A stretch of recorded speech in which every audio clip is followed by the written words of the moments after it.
దాదాపుగా 100 కోట్ల రూపాయల విలువైన కోళ్ల దానా కుంభకోణం జరిగిందని కాంగ్రెస్ మాజీ ఎమ్మెల్యే ఈరవర్తి అనిల్ ఆరోపించారు. టీఆర్ఎస్ ఎంపీ రంజిత్ రెడ్డి కూడా ఈ కుంభకోణంలో ఉన్నారన్నారు.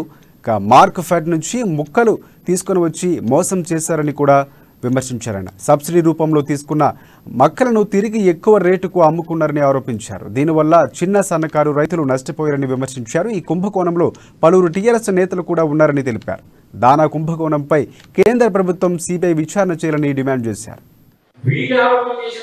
తెలంగాణ ఫెడరేషన్ ఉన్న ఫార్మర్స్ ఆరోపణలు సిబిఐకి సబ్మిట్ చేసిన వాళ్ళ లెటర్ కూడా దీంట్లో వాళ్ళు ఏం మెన్షన్ చేసిందంటే ఒక టన్నుకి 250 రూపాయల చొప్పున లైసెన్సింగ్ ఫీ తీసుకున్నారట.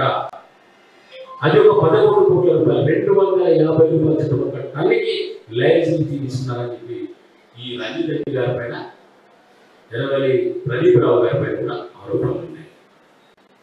ఇంకొకటి కూడా ఫ్యాక్షన్ చేసేది 0.5 పైసా పర్ బర్డ్ ఈ ఫెడరేషన్ ఈ ఫార్మర్స్ నుంచి వసూలు చేస్తాడు.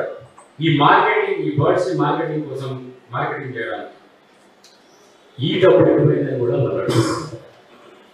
ఈ 11 కోట్లు ఈ 50 పైసా పర్ బర్డ్ దాంతో